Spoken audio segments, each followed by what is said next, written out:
Estamos de regreso con todos ustedes, vamos con la información. En las comisiones de la Cámara de Diputados hubo una intensa actividad legislativa, vamos a conocer todos los detalles del trabajo que ha ocurrido durante estos días. Durante el primer periodo ordinario de sesiones del segundo año de ejercicio de la actual legislatura, que inicia en el mes de septiembre, se puede aprobar una reforma del Estado y en materia electoral. Dio inicio en San Lázaro un ejercicio de Parlamento abierto para analizar casi 120 iniciativas en la materia. En el acto inaugural se resaltó el reto que tiene la 64ª legislatura para concretar una reforma electoral, en la cual uno de los principales elementos es la austeridad, en aspectos como la reducción de un porcentaje de 50% en el financiamiento público que se destina a los partidos políticos.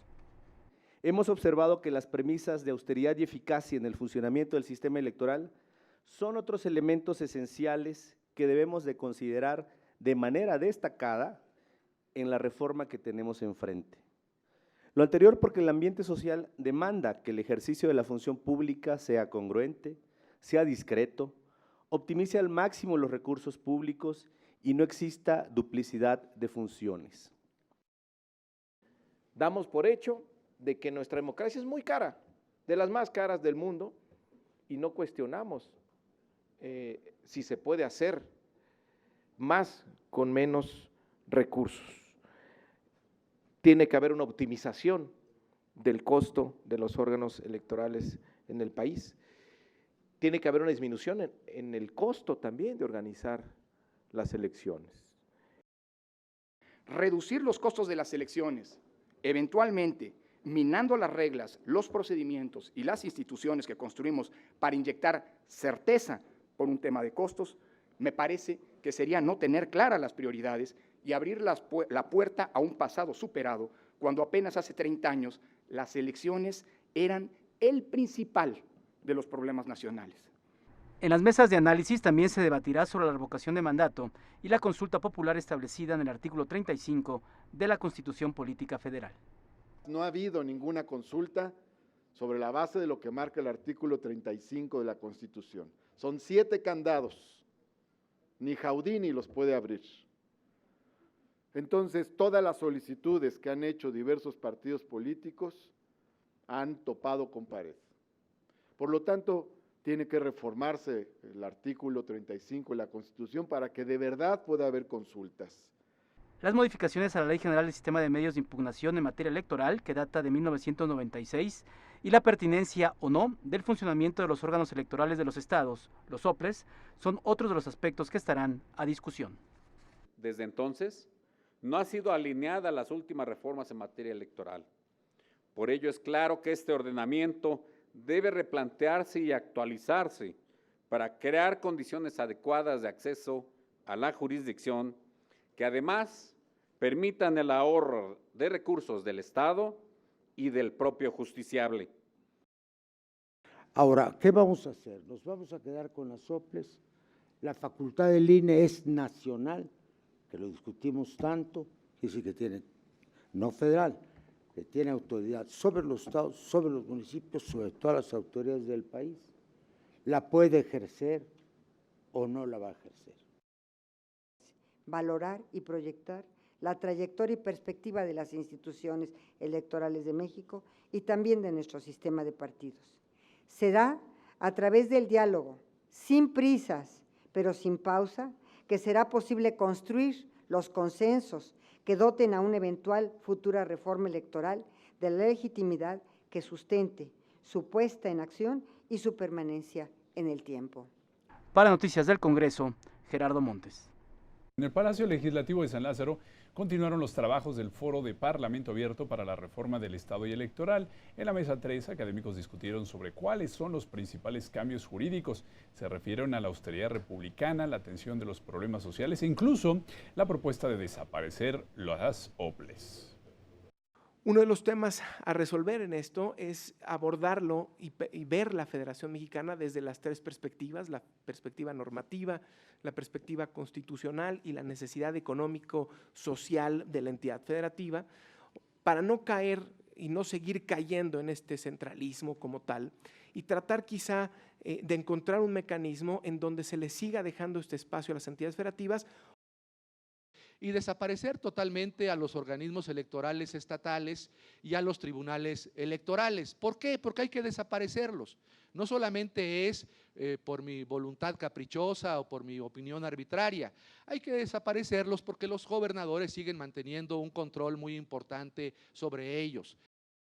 El problema tiene que ver con la distribución de facultades y competencias. Si solamente lo vamos a dejar en el tema de los dineros, entonces hay que ponerlo clarito, que toda la explicación sine qua non tiene que ver con esto. Y aquí les digo 3 cosas porque lo escuché el día de ayer. 1, el tamaño de este Congreso, de acuerdo a un cálculo internacional, es el tamaño adecuado. Somos 125 millones de habitantes.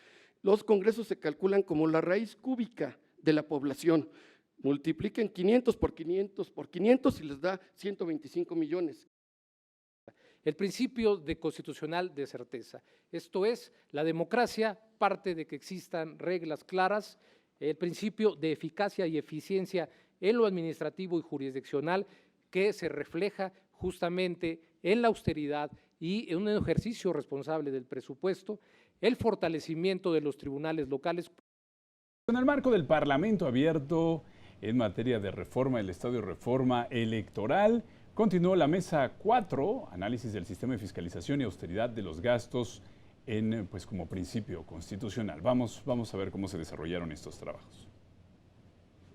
Al continuar el Parlamento abierto en San Lázaro sobre la reforma del Estado y materia electoral, se desarrolló la mesa de análisis del sistema de fiscalización y austeridad de los gastos como principio constitucional. Los participantes señalaron como indispensable el que se diseñe una ley en donde se establezcan los límites al dispendio de los recursos públicos. Debe señalar como mínimo lo siguiente: prohibición a mandos medios y superiores de teléfonos celulares, remodelación de oficinas, uso de vehículos oficiales, gastos de alimentación, límites y regulación de viajes nacionales e internacionales, prohibición o límites concretos a gastos de orden social, congresos, convenciones, exposiciones, límites a las transferencias o adecuaciones presupuestales internas. Yo aplaudo efectivamente esta incorporación constitucional del principio de austeridad electoral, pero finalmente tiene que ver con temas fundamentales también de la operación del sistema. Y la primera tiene que ver con la rendición de cuentas, con el principio de eficiencia administrativa electoral. Por lo tanto, sí hay que replantear el propio sistema electoral. El presidente del Grupo de Trabajo para la Reforma Electoral y del Estado recordó que presentó una iniciativa de reforma a la Constitución Federal para establecer una república austera. Lograr los mecanismos para disociar del poder público lo que en otros momentos se ha identificado como opulencia, dispendio, despilfarro o privilegio. Mi propuesta estriba en incluir el concepto de austeridad para, de esa forma, también orientar el ejercicio de la acción pública. El alto costo que representan los procesos electorales y los amplios recursos destinados a la operación de los organismos públicos electorales de los estados fueron 2 de los temas que también se revisaron durante esta mesa de análisis. Una elección que sea excesivamente costosa, que no respete el principio de economía, que no respete el principio de eficiencia, pues no es una elección que, por más que haya cumplido con el objetivo de la certeza, no es una elección que nos pueda tener satisfechos precisamente porque no hizo convivir los principios. Sostengo que es pertinente reflexionar sobre la viabilidad de estas instancias locales que no son autónomas, que muestran muchas deficiencias y que cuestan al erario recursos que pueden ser redirigidos tanto a otros rubros del gasto público en las entidades federativas como a fortalecer la estructura del Instituto Nacional Electoral para hacerlo no más grande, sino más capaz de efectuar elecciones en las entidades federativas. En lo que respecta a la fiscalización de las campañas electorales, se planteó establecer mecanismos de seguimiento de los recursos que no se reportan en los procesos comiciales. El dinero producto de la corrupción que se lava en las campañas electorales, ese dinero que no entra a los sistemas de contabilidad del INE y que por tanto en este entramado de fortalecer todo el sistema de fiscalización y establecerlo como un principio, me parece necesario hablar del riesgo de las campañas electorales, de que entre dinero no solo proveniente de la corrupción, pero también del crimen organizado y del narcotráfico. Para Noticias del Congreso, Gerardo Montes. Que la Comisión de Presupuesto y Cuenta Pública de la Cámara de Diputados, luego del acuerdo en conferencia del órgano de gobierno, aprobó en votación económica la opinión sobre el Plan Nacional de Desarrollo 2019-2024. Los legisladores dieron saber al documento enviado por el Ejecutivo, sin embargo, discutieron sobre lo que consideraron omisiones.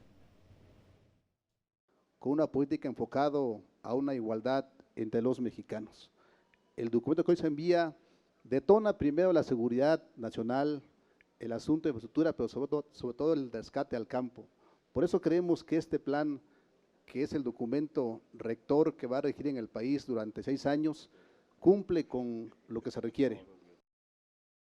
Si no fortalecemos el mercado interno, nunca vamos a abatir esas desigualdades. Si de verdad no trascendemos y aplicamos una política pública para fortalecer de verdad al campo mexicano, no vamos a acabar con la violencia que hay en nuestro país.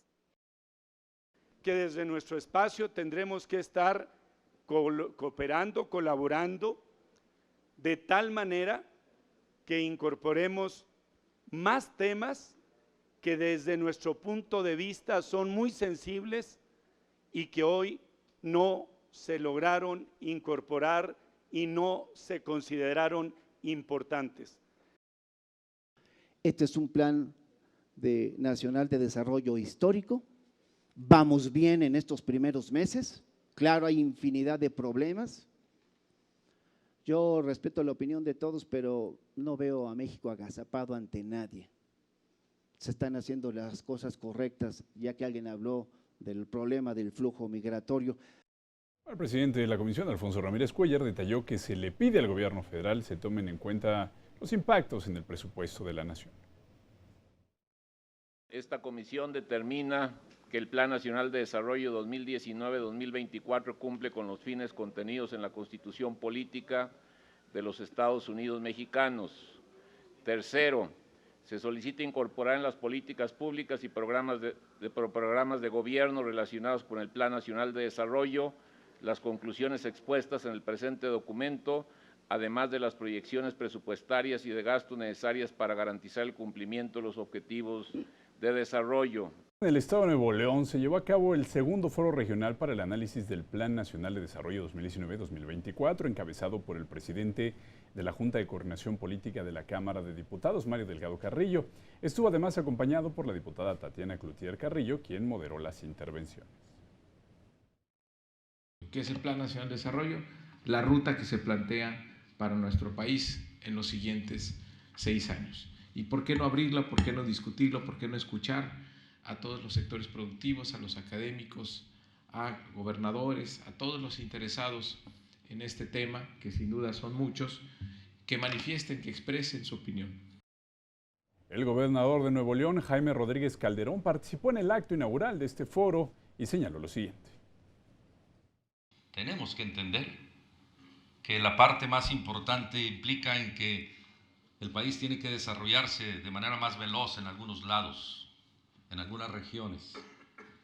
La Comisión de Régimen, Reglamentos y Prácticas Parlamentarias, antes se denominaba de régimen interno, pero le quitaron interno, Régimen, Reglamentos y Prácticas Parlamentarias de la Cámara de Diputados, aprobó inscribir con letras de oro en el muro de honor del recinto legislativo de San Lázaro la leyenda al exilio republicano español. Será en la sesión extraordinaria del Pleno el próximo 27 de junio, una sesión solemne también, por supuesto, cuando se develen las letras doradas, no de oro, doradas.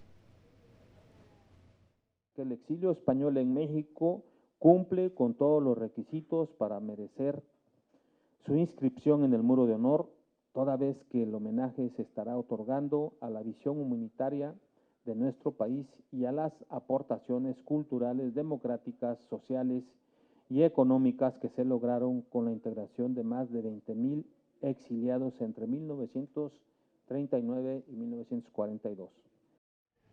Bueno, y sobre la ruta crítica para la aprobación de una nueva ley orgánica del Congreso General, el presidente de esta comisión, Jorge Luis Preciado Rodríguez, destacó que ya hay un proyecto de predictamen.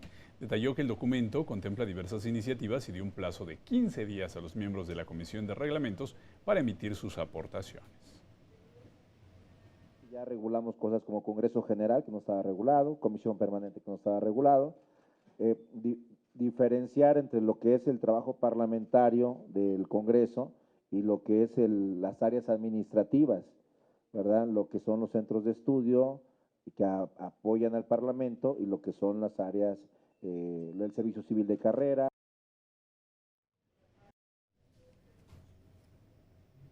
Es momento de hacer una pausa, pero cuando regresemos, la Comisión de Educación del Senado de la República recibe a varios aspirantes en comparecencia. Le tenemos todos los detalles al volver.